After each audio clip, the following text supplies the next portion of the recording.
Hello, this is Victor. I'm here with another battle report, and this is the third one on the Nemesis second edition that was a local tournament. So this time I will play my Ghost of Azir, my Stormcast Eternals, against another unit of Stormcast Eternals, and it's going to be a battle of 2000 points. So the mission that I'm going to play is the Battle for the Pass. And I'm going to play, as you know, in this tournament we are using secondary objectives. So my secondary objective is to slaughter 50% of the enemy army, and his objective is to kill my units, all my battle line units. So it's going to be quite an aggressive game, and let's go now to see what are the lists. So this is my list of Ghost of Azir or Stormcast Eternals, the same that I played in the previous two battle reports, because it's the same tournament. So I have a Lord Arcanum with Azarit Halo, a Lord Castellan, a Lord Celestan on Stardwake with the armor of Silverit Sigmarit. Then I have a Knight Incantor with the Chain Lightning. I have a Knight Vexillor and a Lord Relictor. As a units, 2 units of 5 Judicators with bows and the Shock Ball bows, 2 units of 5 Liberators with hammers and shields, and 1 unit of 5 Evocators that have the Celestial Blade as a spell, and as a spell the Solar Shackles. Okay, so if we go now to the so the list of my opponent, he is led by a Lord Arcanum on Griff Charger, is going to be the general. Then the Knight Aziros he forgot at home, so he will not play with the Knight Aziros, so have less points. And then he has a Lord Castellan, Gabriel, 2 Knight Incantors, and then as a unit he has 20 Secitors, a unit of 10 Evocators, and 2 units of 5 Liberators.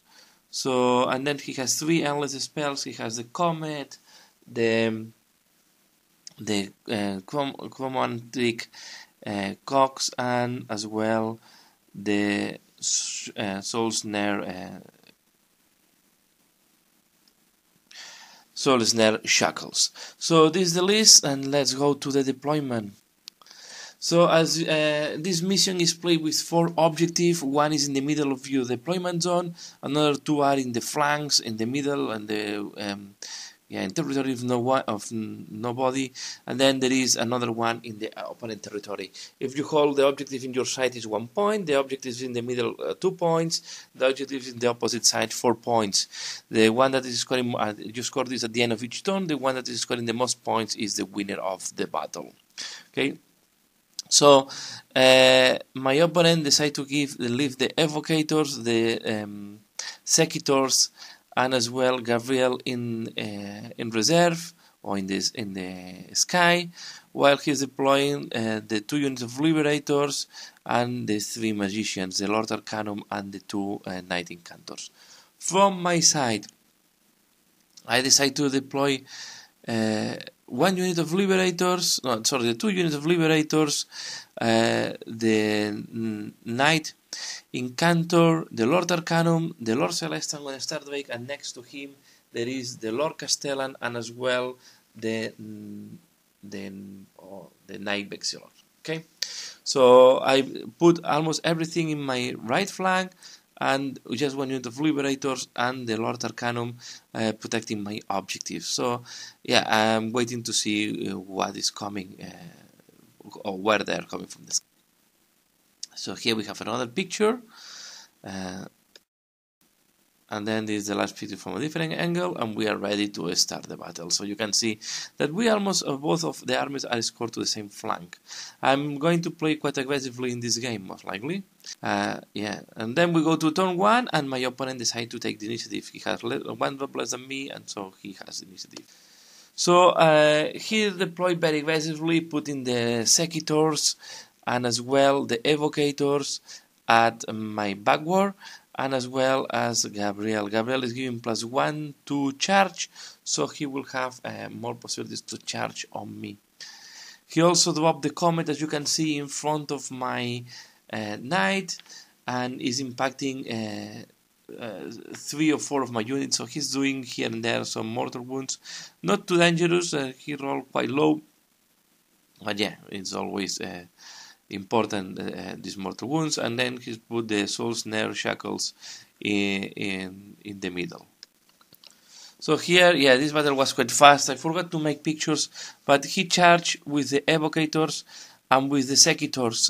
Both units did the charge. The secators killed all except one of my liberators, protecting my objective, and the evocators killed the Knight Vexillor and as well the Lord Castellan. So I lose my 2 armor box boosters, but yeah, the negative point for him is he only managed to do 1 wound or 2 wounds on the Stardvake. So my Stardvake was not injured, and he hit back quite hard, killing some of the evocators, and start reducing. I think I reduced the unit to 7 or to 6 after the attacks of the Stardvake. They are still very dangerous with these mortal wounds. The Stardvake also in danger. He also have the ones with rending 1, and I lost my boosters on the armor. But yeah, and then I have the 20 secators. I did not manage to kill any of the secators with because he put the defensive, so he was able to reroll. So my liberators were not able to injure the secators at all. So in my turn 1, I just keep my Stardvake in combat, and then I bring from the sky my reserves. So I put the Judicators to hold one of my objectives. I move Liberators, Evocators, and Relictor down to sky on his backward, and then I disengage the remaining Liberator, and I just put next to that to protect my backward the Griffhorn. Okay, the Lord Arcanum just ran. I used the special movement to move him on top of the objective in the middle, so I will be able also to hold at least this objective, and I will try to assault to take the opponent's objective. So the Stardvake, as you can see in the combat, killed most of the Evocators, but there is still a couple of Evocators surviving. And there in this side, yeah, my Liberators just assault are the only ones that reach the assault, and together with the help of the Judicators, I managed to kill 2 of them, and I lost only 1. So I have more than my miniatures than my opponent on the objective. So I'm holding 1 objective in the middle and the objective in his backward. He's also holding 1 objective in the middle. So at the end of this turn 1, we score 6 points for each side. This is the overall view of the battles. You can see very aggressively he on my lines, and I've been also quite aggressive on his lines. So the battle is very open and is very spread over the battle. So we go to turn 2, and yeah, my opponent take the initiative. So he moved the Secators to support the remaining Evocators, try to pin my Stardvake in position. Okay, and then on the opposite side, he moved the Lord Arcanum on the Stardvake to protect the objective, and as well the Lord Castellan and the Griffhorn. So he will try to kill my Liberators with the Lord Castellan, and then with the Lord Arcanum try to kill my Lord Relictor. And then on the middle of the battlefield, he keep the unit of 5 Liberators together with the 1 Knight Incantor to protect the objective he's controlling in the middle. He is not going to threat my objective in this. So, yeah, this combat here, he make quite a good number of wounds, but I really did a lot of damage on the Secators. So I will be able to disengage my Stardvake from combat here. And then in this side, yeah, he managed to completely reduce my unit of Liberators to only 2 surviving Liberators, but the Lord Arcanum flop and have not done a single wound on my Lord Relictor. So in my turn 2, I managed to do a lot of damage on the Secators. I used the Cavernous Jaws to force to split his unit, and my Stardvake disengaged from combat thanks to that, because I split his unit and he decided to remove from combat the ones that were in close combat with the Stardvake. So this was a very good news for me. And then on the other side, the evocators killed the Lord Castellan and killed the Griffcone. I think I was just in combat with the last remaining Liberator, so not very dangerous. And then, yeah, the two Lord Arcanons fight to each other. So what I did is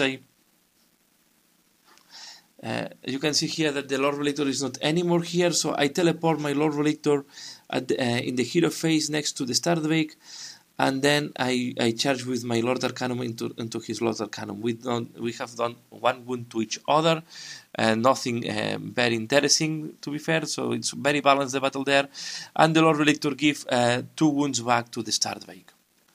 So with that we go to the turn 2, still the battle very open, very spread, and a lot of fronts open at the.